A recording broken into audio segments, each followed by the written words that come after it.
السلام عليكم. موضوع حلقة اليوم مستجدات جريمة ديال لاسبيتيا.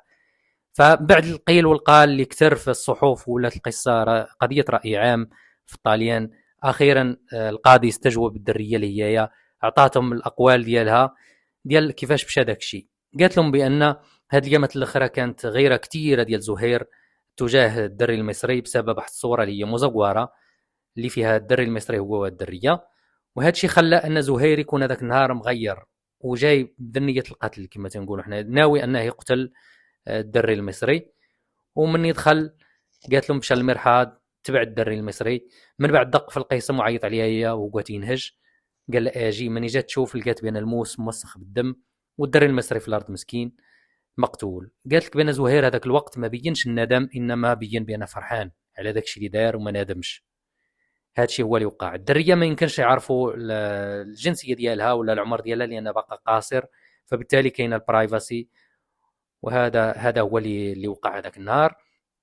ايام 22 شهر واحد كان النهار ديال الجنازه ديال الدري المصري في اكبر كنيسه في لاسبيسيا، لان العائله المصريه فهي عائله قبطيه مسيحيه، وكانت المدينه كلها مرافقه الجنازه.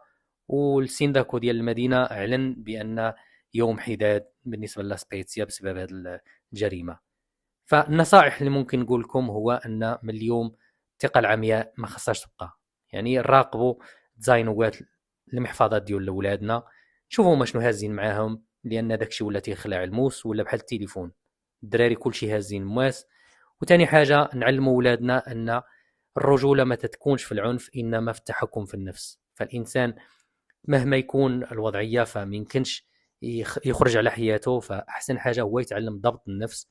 وهذا الشيء تيبان لي بان مزيان اننا نرافقوا ولادنا حتى المساجد ونعلموهم العربيه ونعلموهم الثقافه ديالنا، لان الانسجام في الدوله ما تيعنيش اننا خاصنا نلوحوا القيم ديالنا والدين ديالنا باش نرضيو الناس الاخرين. فالانسجام هو اننا نحافظوا على الثقافه ديالنا ونحترموا الاخر. يعني انت عندك الثقافه ديالك وانا عندي الثقافه ديالي، فكل واحد يحترم الثقافه ديال الاخر والتعايش. هذا هو اللي ممكن نقول لكم.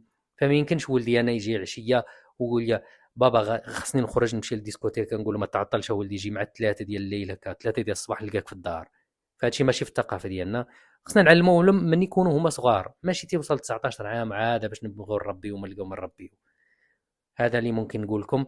فما تنساوش نتوما تشاركونا الراي ديالكم في التربيه، وشنو هو الحوايج اللي خصنا نديرو باش ولادنا ان شاء الله نكبرهم في واحد البيئه صالحه، ويتعلموا ان يحترموا الاخر، وبان حتى حاجه ما هي ديالك، كلشي ديال الله.